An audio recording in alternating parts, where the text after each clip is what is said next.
IEDSS, IEDSS, Inclusive Education for the Disabled at Secondary Stage.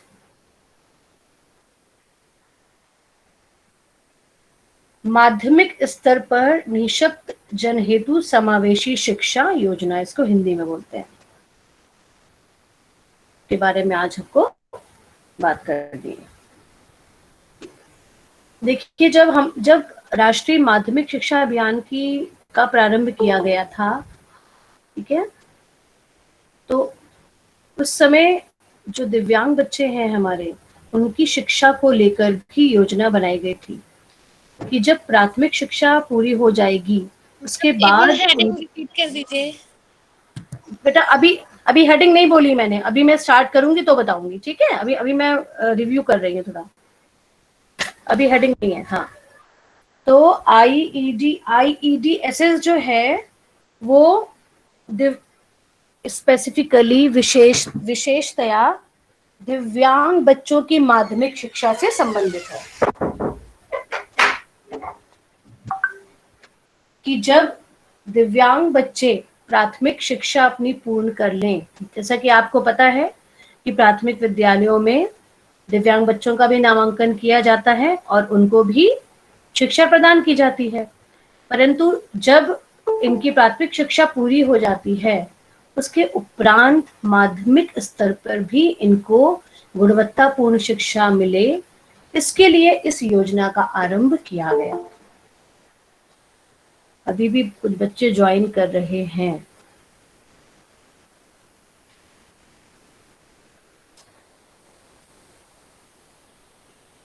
ठीक है, तो English में इसको बोलते हैं IEDSS, inclusive education for the disabled at secondary stage, और हिंदी में इसको बोलते हैं माध्यमिक स्तर पर निःशक्त जन समावेशी शिक्षा योजना। डाल लीजिए हेडिंग, यही डाल लीजिए, IEDSS, कैपिटल लेटर में लिखिएगा सब, IEDSS,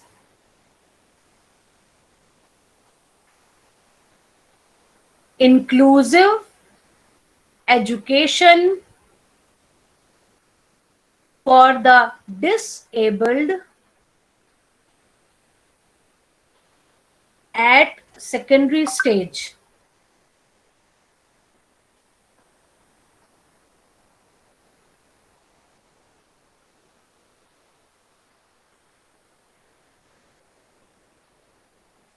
और हिंदी में लिखिए माध्यमिक स्तर पर निःशक्त जन की समावेशी शिक्षा।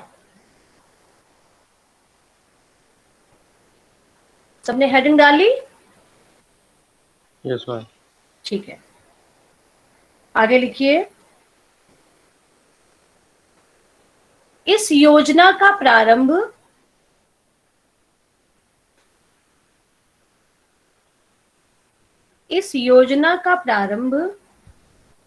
वर्ष 2009-10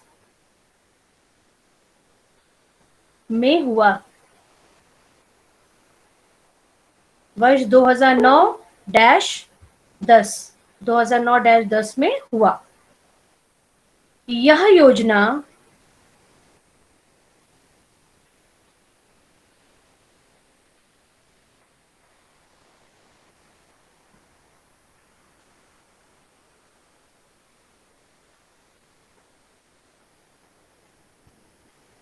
कक्षा 9 से 12 में पढ़ने वाले, यह योजना कक्षा 9 से 12 में पढ़ने वाले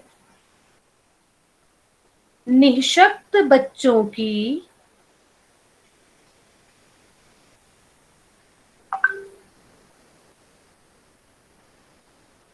समावेशी शिक्षा के लिए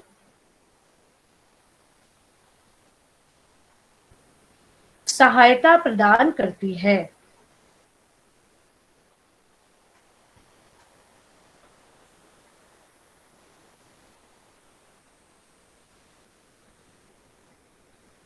आगे लिखिए, यह योजना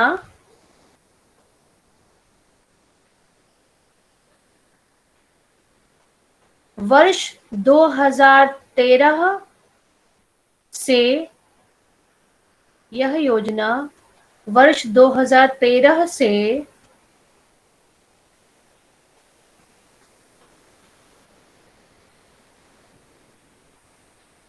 राष्ट्रीय माध्यमिक शिक्षा अभियान में रमसा में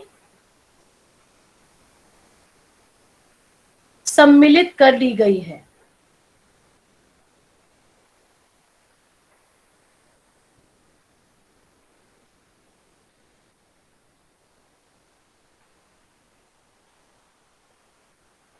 ठीक है, कल हमने राष्ट्रीय माध्यमिक शिक्षा अभियान की बात की थी कि उसमें हम जो भी हमारे 15 से 18 साल तक के बच्चे हैं जिनको माध्यमिक शिक्षा और उच्च माध्यमिक शिक्षा प्राप्त करनी है, उनके बारे में हमने उस अभियान को प्रारंभ किया था, हमारी केंद्र सरकार ने उस योजना को।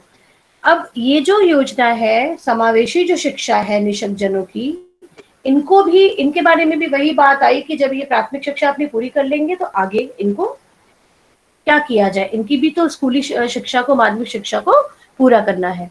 तो इनके लिए ये जो समावेशी शिक्षा है, इसको प्रारंभ किया गया था वर्ष 2009-10 में, परंतु 2013 में इसको रमसा में ही सम्मिलित कर दिया गया, क्योंकि राष्ट्रीय माध्यमिक शिक्षा अभियान जो है और जो हमारा ये समावेशी शिक्षा जो है निशक्त जनों का, इनका उद्देश्य लगभग एक था।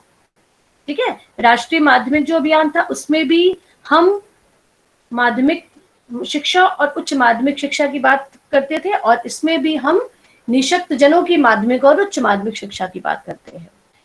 यहाँ पे बस अंतर सिर्फ इतना था कि यहाँ पे हम समावेशन की बात करते हैं कि किस तरह से हमें बच्चे को समावेशित करते हुए, विद्यालय में समावेशित करते हुए उसको उच्च शिक्षा, उच्च माध्यमिक शिक्षा प्रदान करनी है। इसलिए इसको वर्ष 2013 में रमसा में ही सम्मिलित कर लिया गया। आगे डालिए हेडिंग उद्देश्य। इसका क्या उद्देश्य था, लिखिए, सभी निशक्त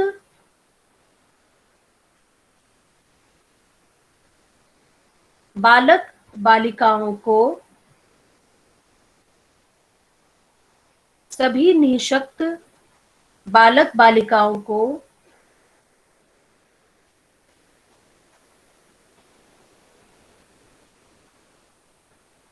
प्रारंभिक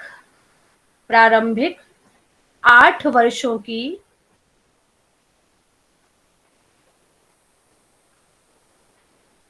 पढ़ाई पूरी करने के पश्चात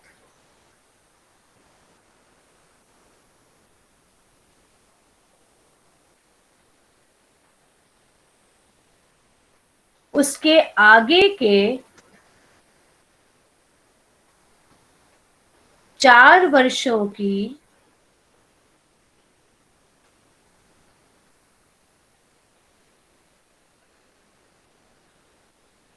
माध्यमिक स्कूलों की पढ़ाई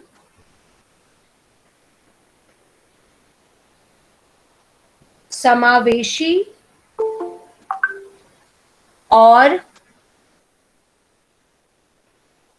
सहायक माहौल में करने हेतु समर्थ बनाना।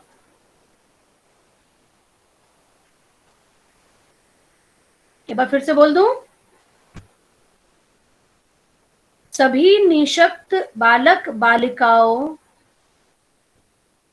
की प्रारंभिक 8 वर्षों की स्कूली पढ़ाई पूरी करने के पश्चात आगे के 4 वर्षों की पढ़ाई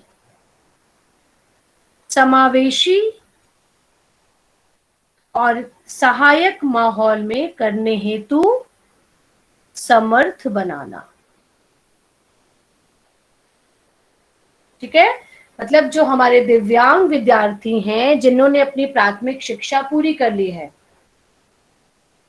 उनको 8 वर्ष तक की, कक्षा 8 तक की प्राइमरी शिक्षा जिन्होंने पूरी कर ली है, उनको और उच्च माध्यमिक शिक्षा हेतु समावेशी माहौल में पढ़ाई करने के योग्य बनाना। इस उद्देश्य को लेकर IEDSS का प्रारंभ किया गया। ठीक है, समझ में आ गया? Yes ma'am. ओके, अगला डालिए हेडिंग लक्ष्य।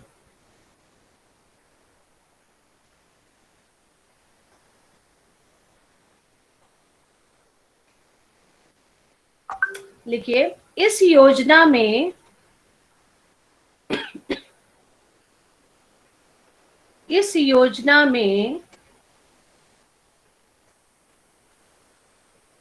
निःशक्त व्यक्ति अधिनियम, पर्सन्स विद डिसेबिलिटी एक्ट, निःशक्त व्यक्ति अधिनियम 1995 और राष्ट्रीय न्यास अधिनियम 1999, नेशनल ट्रस्ट एक्ट 1999।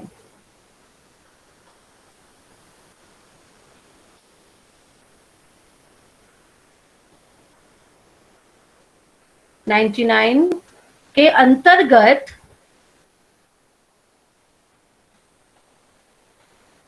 कक्षा 9 से 11 में पढ़ने वाले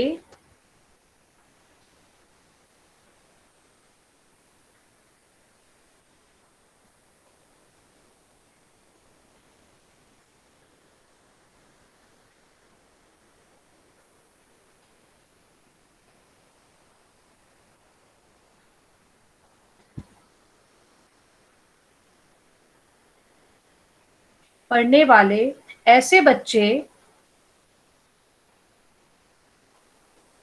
जो बहुविकलांग हों,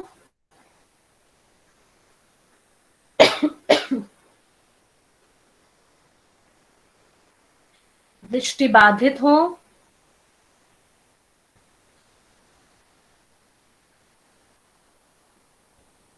श्रवण बाधित हों,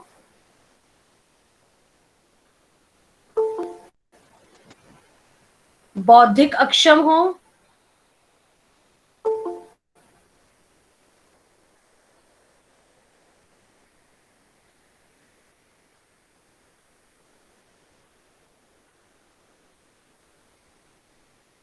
प्रमस्तिष्क पक्षाघात वाले बच्चे हों, सेरेब्रल पाल्सी सीपी बच्चे हों, प्रमस्तिष्क पक्षाघात, स्वलीन बालक हों, स्वलीन ऑटिस्टिक,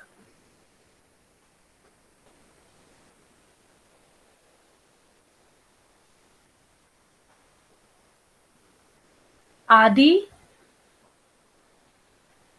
शामिल हैं। ठीक है, मतलब ये जो योजना बनाई गई, ये किनके लिए बनाई गई? उन सभी दिव्यांग बच्चों के लिए जो कि पर्सन्स विद डिसेबिलिटी एक्ट 1995 और नेशनल ट्रस्ट एक्ट 1999 में सम्मिलित है। ठीक है, जो 95 में जो भी दिव्यांगता की श्रेणियां थी, उनके अंतर्गत जो भी श्रेणी के बच्चे हैं, और नेशनल ट्रस्ट एक्ट में जो 4 श्रेणियां थी, उनके अंतर्गत जो बच्चे हैं, इन सभी बच्चों को इस योजना में शामिल किया गया, IEDSS। ठीक है, PWD एक्ट के बारे में आप लोगों ने पढ़ा हुआ है, 1995 के बारे में, नेशनल ट्रस्ट एक्ट के बारे में भी आप लोगों ने पढ़ा हुआ है। PWD एक्ट 1995 में कितनी विकलांगता है, कितनी विकलांगताओं को परिभाषित किया गया? 7। ठीक है, वेरी गुड। और नेशनल ट्रस्ट एक्ट में 21। अरे 4 है। 4। हाँ जी मैम। 4, very good. तो नेशनल ट्रस्ट एक्ट की जो 4 विकलांगताएं हैं और 1995 की जो 7 विकलांगताओं को परिभाषित किया गया, उन सभी बच्चों को इस योजना में सम्मिलित किया गया। ठीक है, यही लक्ष्य था इस योजना का कि उन सबको सम्मिलित किया जाए। आगे लिखिए इसी में लक्ष्य में,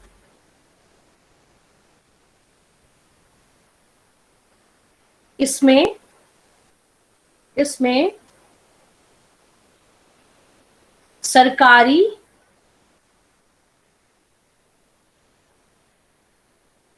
और सरकारी सहायता प्राप्त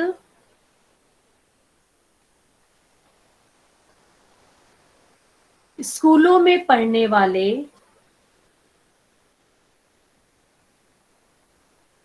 बच्चे शामिल हैं।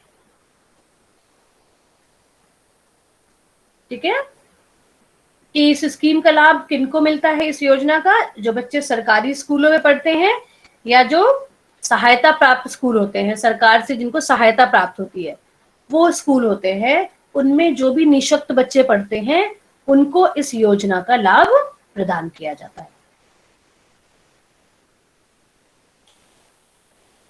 आगे लिखिए, निःशक्त बालिकाओं पर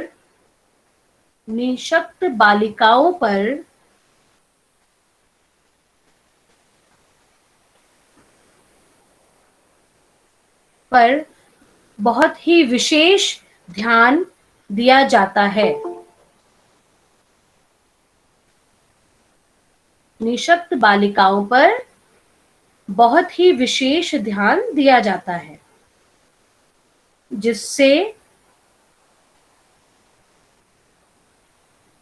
जिससे उनको भी माध्यमिक स्कूलों में पढ़ने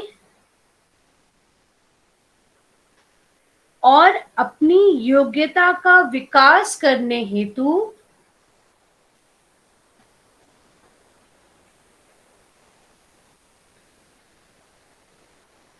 मार्गदर्शन मिल सके।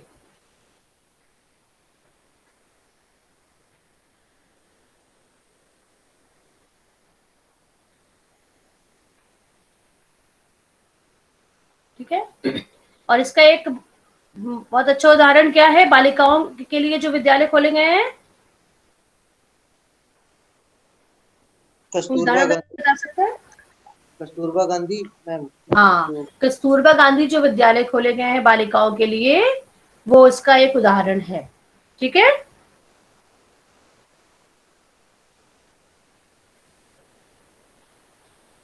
और आगे लिखिए, इस योजना के अंतर्गत हर राज्य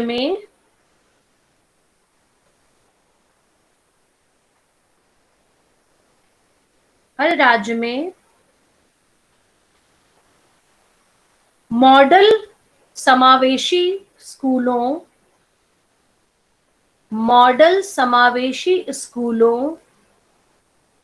की स्थापना करने की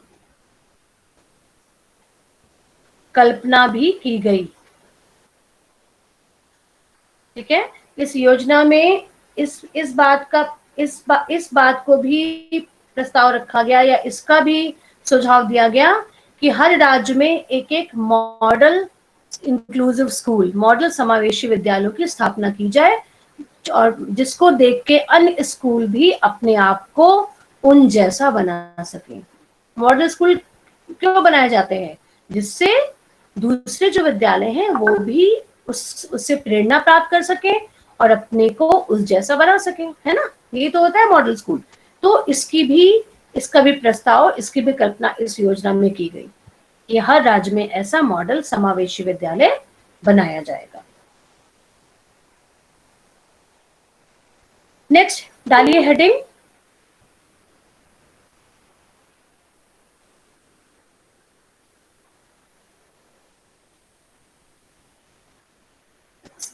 संघटक, कंपोनेंट्स। इंग्लिश में कंपोनेंट्स बोलते हैं, हिंदी में बोलते हैं संघटक या घटक।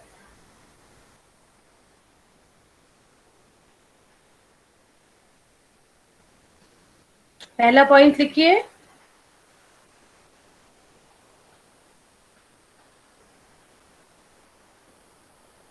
इस योजना में निःशक्त छात्र छात्राओं हेतु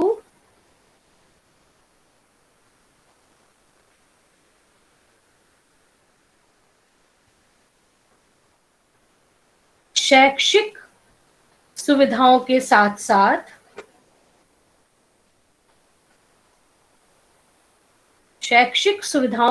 साथ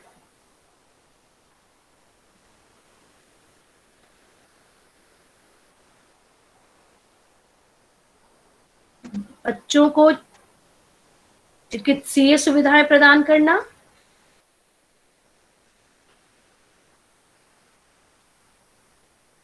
कॉमा पुस्तकें एवं लेखन सामग्रियां देना,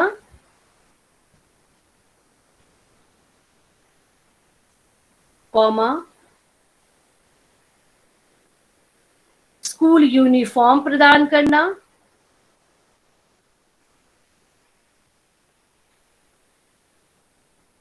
परिवहन भत्ता देना,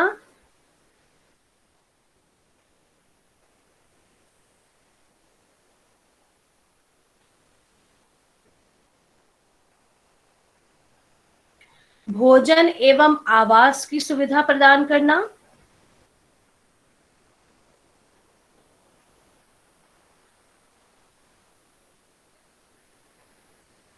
शिक्षण अधिगम सामग्रियों को उपलब्ध कराना आदि महत्वपूर्ण घटक हैं।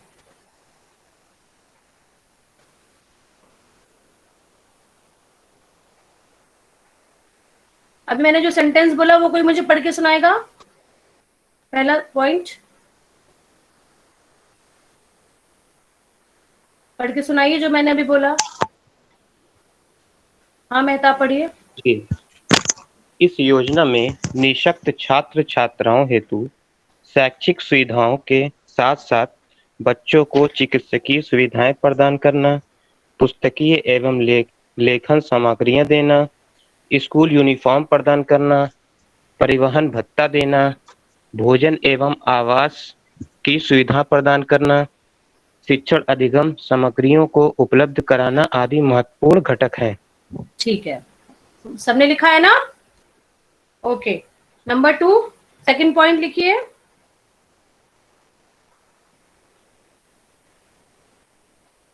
अन्य संघटकों में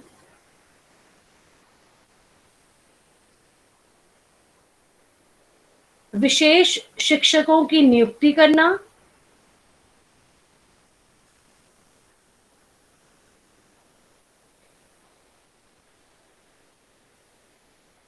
शिक्षक प्रशिक्षण कार्यक्रम का आयोजन करना,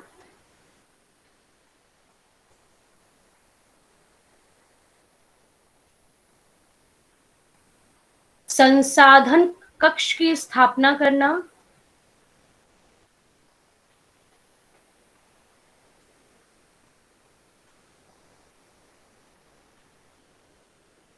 बाधा मुक्त वातावरण स्थापित करना आदि।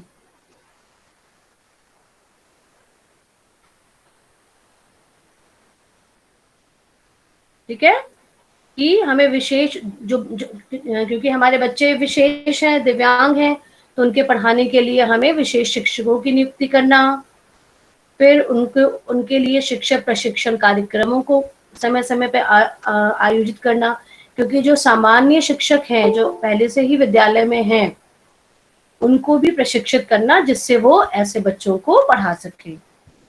उसके बाद संसाधन कक्ष की स्थापना करना, क्योंकि ऐसे बहुत से जो कॉन्सेप्ट्स होते हैं, ऐसे बहुत सी चीजें होती हैं जो हम जिसके लिए हमें संसाधनों की अतिरिक्त संसाधनों की आवश्यकता पड़ती है अपने बच्चों के लिए। तो संसाधन कक्ष अगर उपलब्ध होगा तो उनके शिक्षण अधिगम में आसानी भी होगी और बच्चों को कोई भी कॉन्सेप्ट अच्छे से समझ में आएगा। तो जितनी ज्यादा से ज्यादा हमारे पास शैक्षिक सामग्रियां होंगी, जितना हमारा एनरिच कह सकते हैं कि हमारा संसाधन कक्ष जितना ही भरा पूरा होगा शैक्षिक सामग्रियों से, उपकरणों से, ठीक है, तरह तरह के की एक्टिविटीज से, उतना ही ज्यादा हम बच्चों में और ज्यादा उनके अधिगम को रुचिकर और प्रभावशाली बना सकते हैं। संसाधन कक्ष बहुत ही महत्वपूर्ण घटक है। और बाधा मुक्त वातावरण, बाधा मुक्त वातावरण का क्या मतलब हुआ? बाधा मुक्त वातावरण का क्या मतलब हुआ? जैसे कैसे करेंगे? क्लास में जैसे रोशनी जो है होनी चाहिए ताकि बच्चे पढ़ सकें। हाँ, और जी मैम। नहीं, विद्यालय क्लास में में रैंप होना चाहिए। हाँ, पहले क्लास में पहुंचने का की तो बाधा दूर करिए जी, कि स्कूल में पहले विद्यालय के अंदर प्रवेश कर सके, है ना? वेरी गुड, रैंप होना चाहिए। और रेलिंग लगी क्या? हो, रेलिंग दीवार लगी के है। टाइल्स टेक्टाइल फॉर्मेट में टाइल हो, ऑडियो फॉर्मेट में सूचनाएं बालकों को दी जा सकने वाली ठीक है, उपकरण लगे हों। ठीक है। और मैं विद्यालय ऐसे स्थान पर हो जहाँ कारखाने, रेलगाड़ियां आदि न आवागमन हो। Very good, very good. और कोई कुछ?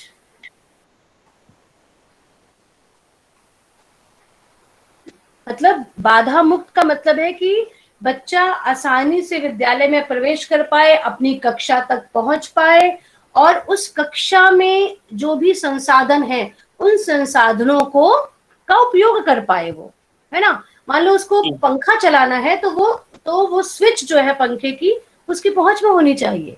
अगर कोई बच्चा व्हील चेयर पे बैठा है तो वो कैसे पंखा चलाएगा? तो मतलब जो स्विच बोर्ड्स हों, ब्लैक बोर्ड्स हों, इस तरह की चीजें उस बच्चे की पहुंच में होनी चाहिए। इन सब चीजों को हम जब देखेंगे, एड्रेस करेंगे, तभी हम एक विद्यालय को बाधा मुक्त बना सकते हैं। मेनली टॉयलेट्स, वो कैसे होने चाहिए? वेस्टर्न टॉयलेट होने चाहिए, हैंडल्स होने चाहिए, है ना? कोशिश करनी चाहिए कि जो नल हो वो सेंसर लगे वाले, अगर सेंसर वाले हो तो उसको टैप खोलना और बंद करना नहीं पड़ेगा। तो ये सारी चीजें अगर हम विद्यालयों में उपलब्ध कराएं, तभी हम सही मायनों में कह सकते हैं कि वो बाधा मुक्त वातावरण है, और तभी बच्चों को हम एक अच्छा शैक्षिक माहौल प्रदान कर सकते हैं। क्योंकि हम यहाँ बात कर रहे हैं अपने निःशक्त बच्चों की। तो निःशक्त बच्चों को जब तक हम सारी सुविधाएं नहीं देंगे, जब तक उनको वो संसाधन नहीं उपलब्ध कराएंगे, तब तक हम उनके शिक्षण और अधिगम को अच्छे से नहीं क्रियान्वित कर सकते। तो ये बहुत ही इम्पोर्टेंट घटक है जो कि इस योजना में शामिल किए गए। उसके बाद नेक्स्ट डालिए हेडिंग,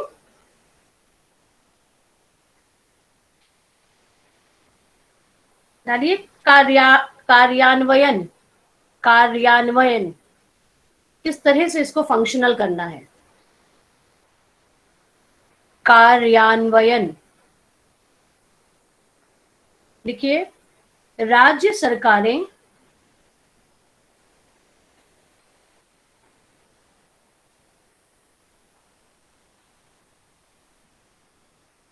सरकारें ऑब्लिक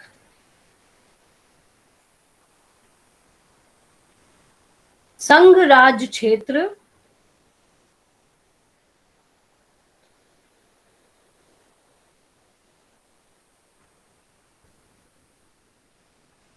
प्रशासन, संघ राज्य क्षेत्र प्रशासन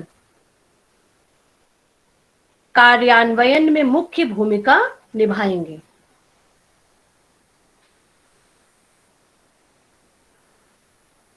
देखिए, योजना को बना देना तो बहुत आसान होता है, किसी भी योजना को बना देना, कोई भी पॉलिसी को लिख देना तो बहुत आसान होता है, पर मेन दिक्कत कहाँ आती है? उसके क्रियान्वयन पे।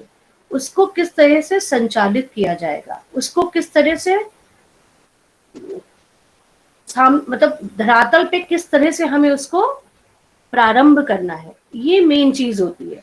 ठीक है, पॉलिसी बनाना और लिखना तो चलो है, लिख दिया गया।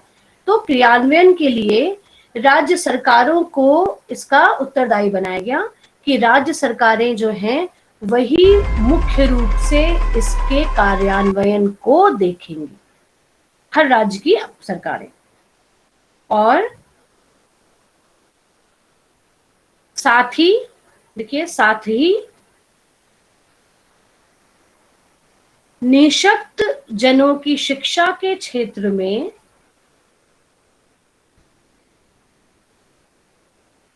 निःशक्त जनों की शिक्षा के क्षेत्र में कार्य करने वाले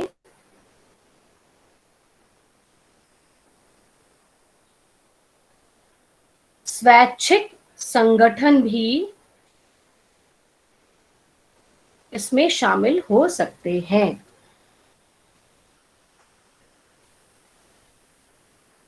ठीक है, मतलब कि राज्य सरकारें, मेन तो रिस्पॉन्सिबिलिटी हर राज्य की सरकारों की है, परंतु उस राज्य में निःशक्त बच्चों की शिक्षा के क्षेत्र में जो भी एनजीओस काम कर रहे हो, जो भी स्वैच्छिक संगठन काम कर रहे हो, उनको भी आवश्यकता अनुसार राज्य सरकारें इस योजना को लागू करने में शामिल कर सकती हैं। फॉर एग्जाम्पल, जब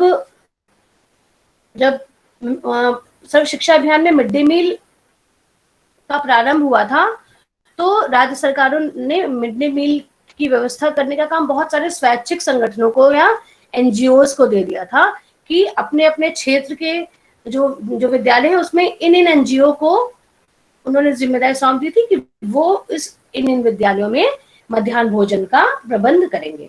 तो इस तरह से राज्य सरकारें अगर चाहें तो किसी स्वैच्छिक संगठन को भी रिस्पॉन्सिबिलिटी दे सकती है कि भाई आप इस चीज का प्रबंध कर दो, आप उस चीज का प्रबंध कर दो, लेकिन उसकी मॉनिटरिंग कौन करेगा? राज्य सरकार। तो इसलिए ये बहुत इंपॉर्टेंट है कि किसी भी योजना का क्रियान्वयन ईमानदारी से और पारदर्शिता के साथ हो, ये बहुत जरूरी होता है। ठीक है, तो इस तरह से IEDSS जो है वो कार्य कर रहा है, अभी भी वो फंक्शनल है और कार्य कर रहा है। सबको क्लियर हो गया? किसी को कोई दिक्कत? नो। सारे पॉइंट्स क्लियर हो गए सबको? ठीक है, कि जो राष्ट्रीय माध्यमिक शिक्षा अभियान था उसी में इसको भी शामिल कर लिया गया, बट इसमें क्या है, IEDSS में फोकस है निःशक्त जनों पे, और राष्ट्रीय माध्यमिक शिक्षा अभियान में फोकस था सब पे, जितने भी 15 से 18 वर्ष तक के बच्चे थे उन सभी की माध्यमिक या उच्च माध्यमिक शिक्षा के ऊपर फोकस था। और इसको इसलिए अलग कर दिया गया क्योंकि निःशक्त जनों की कुछ विशेष आवश्यकताएं होती हैं जिनको पूरा करना बहुत जरूरी होता है उनको शिक्षा प्रदान करने के लिए, इसलिए इसको अलग किया गया जिससे हम ज्यादा से ज्यादा फोकस कर सके निःशक्त बालक बालिकाओं के ऊपर और उनको माध्यमिक और उच्च माध्यमिक शिक्षा प्राप्त हो सके। इस चीज को ध्यान में रखते हुए इसको बनाया गया, ये योजना बनाई गई। ठीक है, क्लियर सबको? Yes ma'am. अब मैं आप लोग की अटेंडेंस एक बार वेरीफाई कर लूं, अभी कोई लॉग